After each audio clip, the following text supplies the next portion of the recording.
I see you're a student at Yale. Yes, Your Honor. And that's a very nice school. Prestigious. Yes, Your Honor. I understand that the defense is portraying this as a childish lark, a youthful indiscretion. Well, I take the law very seriously.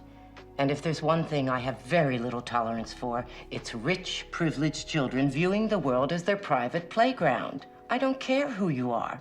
I don't care who your family is. When you commit a crime, Miss Gilmore, there must be consequences, period. I'm rewatching Gilmore Girls for the cozy autumn vibes.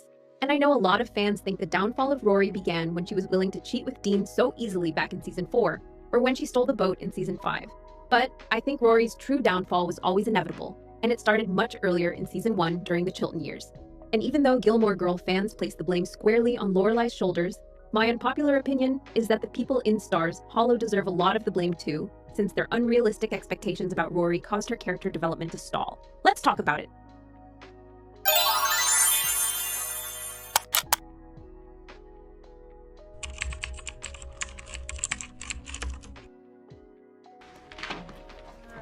I really miss Stars Hollow High. You're kidding, right? No. Chilton's just, I don't know, hard. What do you care? You were always missed everything so easy at school. This should be a snap for you. Across the Gilmore Girls series, we often see Rory's family and neighbors in Stars Hollow take Rory being smart as a given. As a matter of fact, smart is usually the main adjective that most of the people around her describe Rory as being. This wouldn't necessarily be a bad thing if it were done in moderation, or if the writers had given Rory's character any other noticeable personality traits throughout Gilmore Girls. But the fact that Rory is only seen as the smart, nice girl leads her to use her intelligence as a crutch. When this happens, Rory stops developing as a character. And in later seasons of Gilmore Girls, when her intellect is threatened, she ends up not knowing who she is, causing her to stumble and lose her way in life. Viewers can see early signs of Rory becoming lost when her intellect is threatened at Chilton. I first noticed it in the Deer Hunters episode in season 1, when Rory has a breakdown after Max refuses to let her take an English test because she's late to school. In the episode, Rory has this huge meltdown, screaming that she's been studying all night and Max has to let her take the test because of this. She randomly starts yelling at Paris and Tristan while the rest of her classmates watch, and Max has to basically drag her out of the classroom. About the test. I'm afraid you've missed the test. No. We start class promptly at 8:05. No. That's when I need people to be in their seats. Please. I'm sorry, it's the rules. But you don't understand. I was up all night studying and then I missed my bus, so I had to drive. Let's discuss this out. What I found interesting about this scene is that the English test comes at the tail end of Rory switching schools. Before this episode, Rory was at her local high school in Stars Hollow, where everything was easy for her and she was the smartest person in the class. But at Chilton, she's just one in a crowd of smart kids, and it's obvious that Rory is behind all her peers. The stark contrast in school environments is always glaring to me, because in Stars Hollow, Rory is literally the main character in town, and not just in the series. By this I mean that we never hear about any other teenagers in the town unless they are friends with Rory or have dated her, which ultimately makes Rory a minor celebrity in Stars Hollow, because she has no competition for the adults' attention. But at Chilton, the headmaster and her teachers aren't so easily won over. In fact, the headmaster outright tells Lorelai and Emily at their first meeting that Chilton may not be the best fit for Rory. This not only shocks Lorelai, but it also makes her try and work harder to keep up the image she has of Rory being a genius, even when reality shows her that maybe her daughter is just average. For Rory, the difference in environment is even more devastating, because up until she went to Chilton, she's constantly praised by her mother and the people in Stars Hollow. And when Emily and Lorelai try to brainwash Chilton's headmaster and Rory's teachers into having this type of blind hero worship on Rory's first day, it doesn't work. And I get it. Most parents want to believe that they gave birth to a prodigy and that their child is special. So I really don't fault Lorelai or Rory's grandparents for this idea initially. However, as Gilmore Girls goes on, I notice that the Gilmores' desire to only see Rory succeed at any cost is ultimately what leads to Rory not being able to take constructive criticism and her eventual failure in her 30s. So, let's do this. Yes, that is why I'm here. Should I have brought my laptop? Well, first things first. If I take a chance on Rory Gilmore, what am I getting? What? If I hire you, tell me what Rory Gilmore would write about for Sandy Says. Oh, if I worked here. Sell me.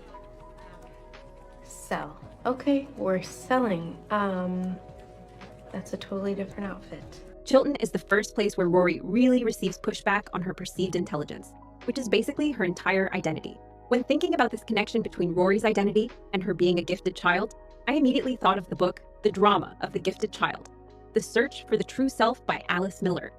In the book, Miller discusses how children who are seen as gifted and talented are often expected to meet the emotional and psychological needs of their parents. When this occurs, the gifted children don't often get their own needs recognized and nurtured throughout their childhood.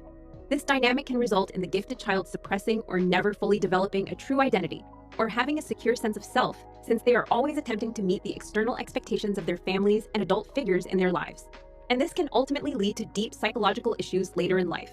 If we apply Miller's concepts to Rory, we can draw several parallels between her upbringing and the dynamics Miller describes for gifted children in her book. For example, Lorelai has high expectations for Rory when it comes to her academic achievement and success. As a single mother, Lorelai had Rory when she was a teenager, so she often projects her own desires and hopes for a better life onto Rory in the earlier seasons of Gilmore Girls. She does this by placing a lot of emphasis on Rory's intelligence and by her desire to see Rory go to prestigious schools like Chilton and Harvard. It also acts as a means for Lorelai to prove her own worth to Emily and Richard and the WASP society Lorelai ran away from as a teenager. These expectations place pressure on Rory to live up to Lorelai's dreams for her. Rory dropped out of Yale. What? She dropped out of Yale and she moved in with my parents, who I went to for help, and they stabbed me in the back. Everything we worked for all these years, her whole future. She was supposed to have more than me. She was supposed to have everything.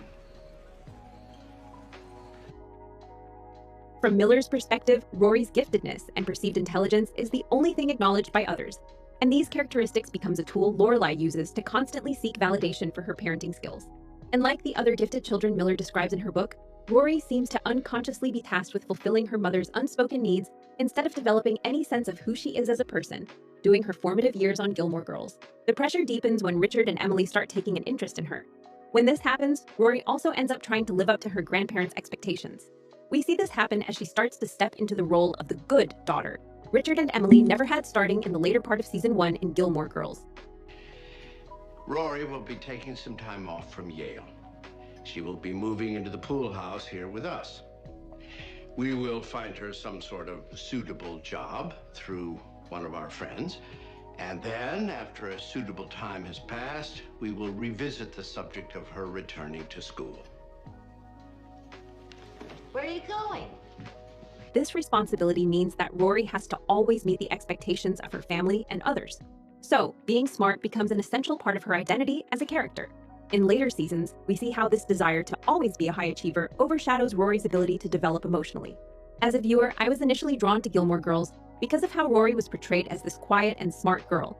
But as an adult, I've come to realize how the heavy emphasis on the smart girl aesthetic actually makes Rory feel one-dimensional as a character.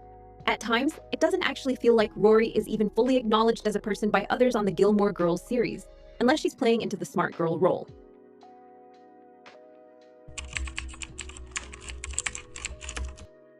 These people, those people, they didn't even RSVP. That's not right. This is for our boys. They need to make a donation. Tough night for you, huh? Sure is one thing. I can deal with her, but Mitchum, I can't see him. I can't face him. It's too much.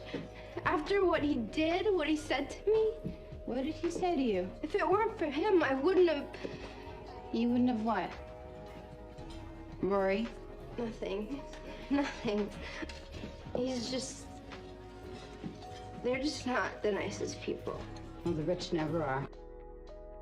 Rory's relationship with her family and boyfriends shows how she has this habit where she morphs into whatever other people want her to be.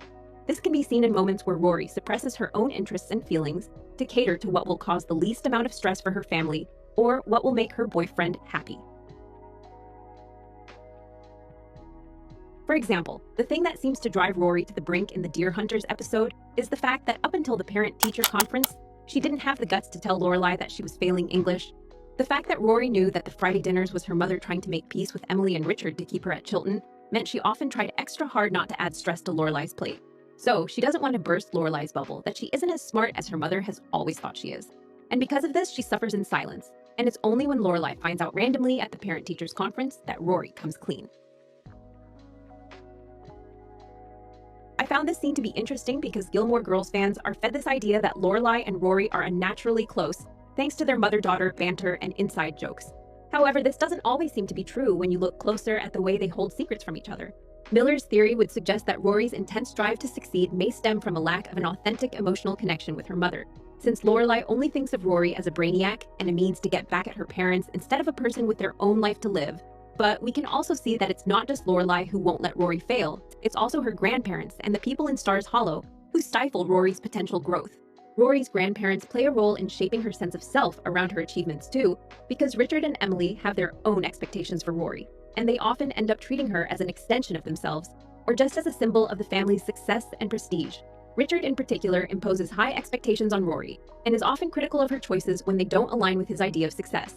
And both he and Emily are especially hypercritical of Rory if she makes a decision they think is too much like something Lorelai would do. Exactly.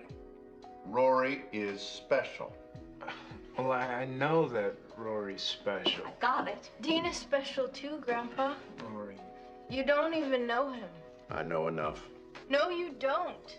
Dean is incredible, and he's special to me, and I bring him here, and you attack him. I will not be spoken to like that in my house. Richard, here, give her the book. This family has standards. You live up to them, and you should expect that everyone you spend time with live up to them also. You are a gifted girl with immense promise, and you should learn very early that certain people can hold you back. Grandpa, stop it. You cannot treat Dean this way. Sorry, excuse me. This underlining message that she must never mess up too badly constantly shows the viewer and Rory that her worth is mainly tied to her ability to meet her family's expectations, that she be smart and successful. This dynamic reflects the broader societal pressure that Miller describes in the drama of The Gifted Child, where the gifted child's value is essentially placed on external achievements, rather than their emotional well-being or individual desires. As we can see in this Deer Hunter episode in Season 1 of Gilmore Girls, because no one ever allows Rory to stumble for too long without them rushing in to save her, Rory never gets to experience a natural defeat early in life to build character and give her the natural cushioning the average child would build over time. And I think this is why the situation with Mitchum is inevitably what breaks Rory.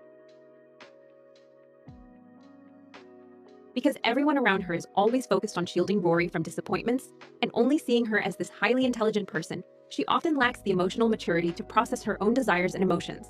This causes Rory's emotional maturity to be stunted by the end of the series, and it leads to an inner conflict where Rory is never able to find her true self beyond the intellectual expectations placed on her even after she's flunked out of Yale, and we see her again in her early 30s.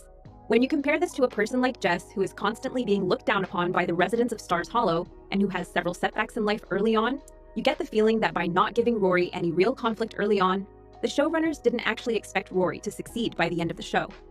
And your rant was absolutely true, without the colorful embellishments. Of course, we do set impossible standards, and such standards do foster highly competitive children. However, that is life, and that is Chilton. Rules can change. You can change them. I told your daughter when she came here that this place was not for everyone and might not be for her. I will now tell you the same thing. Okay. She doesn't have to be here. She doesn't have to go to Harvard. Maybe she shouldn't. She can't handle the pressure. She should leave. But my car hit the bench. Your car hit the bench because that Jess was driving. Oh, well, yeah, but... That boy is a walking natural disaster. They should name a tornado after him. But he didn't cause it, Taylor. Rory, you don't have to explain a thing to me. I know that there's absolutely no way that you would be involved in something like that if it weren't for that Sal Mineo wannabe. Believe me, Chachi and Chachi alone will be held responsible for that incident. What shows up on Gilmore Girls is the stark difference between how Rory is received in Stars Hollow versus how she is often shunned at Chilton, and by proxy in Emily and Richard's WASP circles. Rory is idolized in Stars Hollow, to the point you'd think as a viewer that no other kids exist in the town besides her. But in the rigid world of Chilton, she frequently experiences pushback from those around her. And this could have been a perfect dichotomy to help Rory's character develop if it wasn't for Lorelai and Emily's meddling and constant desire to pull Rory back into the worship bubble their family and the Stars Hollow townsfolk have created around Rory. According to Miller, there's this theory that gifted children are often left to figure things out on their own in lieu of having a soft space to land where they can fully express themselves and explore their emotional vulnerability. While we Gilmore Girls fans know that Stars Hollow is this idyllic, cozy place that constantly idolizes Rory as this golden child, it didn't really hit me until I was an adult rewatching the show how stifling this must have been for Rory. I mean, even if Rory wanted to, how could she ever really be a normal teenager who goes through a rebellious phase like Jess or Lane when so many people don't ever let her break out of the box they put her in? Heck, even when Rory breaks up with Dean and cheats with him once he's married, no one in Stars Hollow ever really gives her any blowback or chastises her in any way outside of his mother-in-law. And even when this happens, Lorelai is offended by the woman's rightful disgust with Rory and goes off on her, insinuating that it's not Rory's fault she broke up someone's marriage. Pull back, lady. There aren't hundreds of other boys in the world. You have to go after her husband? Okay, stop attacking my daughter right now. You're upset, I get it, but you do not do this. She slept with my son-in-law. She broke up a marriage. Are you proud? She did not break up a marriage. What do you know of this? Enough. I know Rory. Well, all I know is that now my Lindsay is devastated. Dean is back with his parents. Lives are destroyed, and you and your daughter can go to hell. In contrast, we briefly see Lane and Jess constantly be chastised by their parents and the adults in Stars Hollow for regular teenage rebellion. This general discipline, while annoying to me as a teenager, also feels more realistic now watching Gilmore Girls as a grown-up. Because even though Luke and Mrs. Kim's chastisement of Jess and Lane was sometimes harsh in the moment, Gilmore Girls fans also see that it goes a long way in helping Jess and Lane find their way as adults. This is because Lane and Jess got a chance to spread their wings as teenagers and try on new identities and hobbies as they were maturing. Rory never seemed new identities. In fact, I don't honestly think she had any type of a safe space in Stars Hollow or in her family to be fully herself, or to express her confusion or fears outside of her studies as a teenager without being expected to maintain a certain level of success. And what's even crazier is that Rory is never made to handle conflict without having her family, or someone like Luke, immediately step in to handle the situation for her. This meant she never had to deal with the consequences of her actions until things spiral out of control in the later seasons of Gilmore Girls and A Year in the Life. To this point, Miller argues that gifted children like Rory often experience emotional neglect from those around them because the gifted child's intellectual abilities overshadow their emotional needs in their family's eyes. And because Rory is only recognized for being gifted, she is not emotionally nurtured and given few opportunities to develop beyond the scope of her achievement. Now, for this reason, Rory's decisions often feel half-baked. Viewers of Gilmore Girls can see this in the fact that Rory always follows a pre-prescribed traditional path for academic success others have chosen for her or that look good on paper. So we see her decide to go to Yale over Harvard, allowing her to fit more easily into her family's legacy at the school. And even in her job choice, the only reason Rory seemed to choose journalism was because of the prestige it brought versus actually having any real passion for the career. When Mitchum asks her why she chose it, all she can say is that she wants to be a journalist like Christiane Amanpour, which isn't really a solid answer. It's more about the image of success that Amanpour represents to Rory, and not really about a real passion for writing. On the other hand, because Jess and Lane aren't seen as prodigies or even really expected to amount to anything, we get to see them develop normally and explore their interests in a range of things. For Lane, this is shown in her musical pursuits, while Jess, who has similar aspirations to Rory of becoming a writer, gets to do random things like imitating his favorite beat poets by going on an ill-advised road trip inspired by Jack Kerouac to actively engaging in arguments with Luke that show that his parental figure actually thinks of him as a full human being. Both these teenagers are able to exist as full humans and not caricatures of themselves, unlike the way Rory is treated in the series. And while some viewers may push back and say Lane and Jess aren't widely successful, I'd argue that the characters had more realistic upbringings, even if they were more restricted than Rory's as teenagers. In a way, the forced isolation Rory experiences at Chilton when she first gets there is harder to digest because she's not used to having anyone not embrace her. So, when Max refuses to allow Rory to take her test after she's late in the Deer Hunters episode, she acts in a maladaptive way where she throws a tantrum and goes off on Max and screams at her classmates, totally unprovoked while they're all just trying to take their test. The fact that this simple disciplining measure foreshadows her reaction to Mitchum's critique and the boat incident in season 5 shows that outside of her intelligence, Rory doesn't really actually have anything else to fall back on in her identity.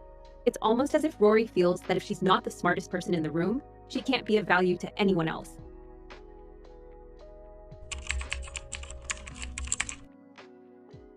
I thought about getting a master's years ago, a PhD, but I was impatient. I wanted to get out into the world. Yes, you were always internally stronger than everyone else. I suppose you get that from your mother. She was a real spitfire. Still is. We all go through bad stretches. Oh. No, I'm not going through a bad stretch. Throughout Gilmore Girls, Rory struggles to define her identity. She experiences moments of doubt and confusion, especially as she transitions from high school to college, and then into the real world in later seasons. These moments of uncertainty are compounded by the expectations Rory faces from both her family and her neighbors. Rory's choices are often influenced by what she thinks others expect of her, rather than what she actually wants for herself. In psychoanalyzing Rory through the lens of the drama of the gifted child, we see how her character's intellectual abilities are cultivated, while her emotional maturity is often allowed to fall by the wayside. This mirrors Miller's argument in The Drama of the Gifted Child, that gifted children's true self is stifled, because they are taught to only meet the needs and expectations of others consciously and unconsciously, instead of thinking about who they want to be as people early in life. In moments like Deer Hunters, the obvious choice was to listen to outside voices like Chilton's headmaster and Mitchum, and use these moments of rationality to build Rory's emotional maturity and character. However, because Rory's family only ever focuses on her being this smart girl and ignores the other parts of her development, Rory suffers.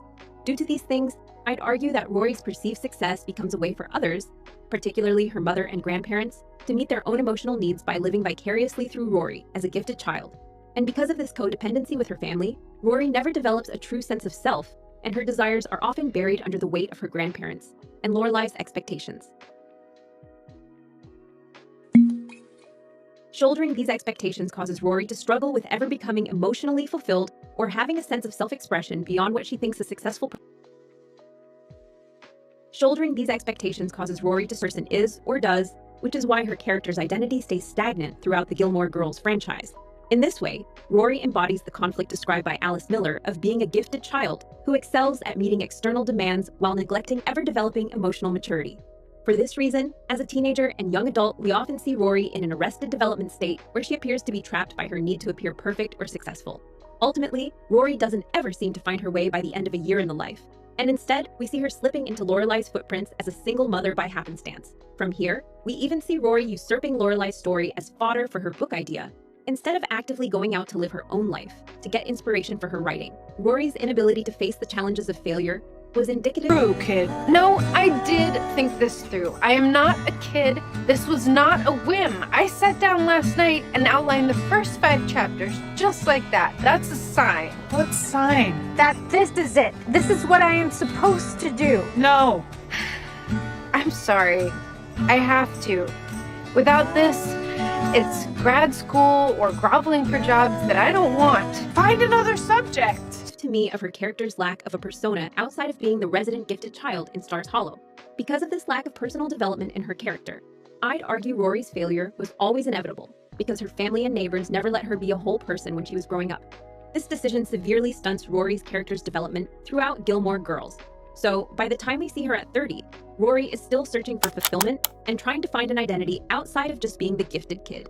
And since she is just starting to do all the hard emotional development that people like Jess and Lane had already experienced in her 30s, when viewers see Rory in a year in the life, she's aimless while her peers are all comfortably settled into their adult lives and career paths.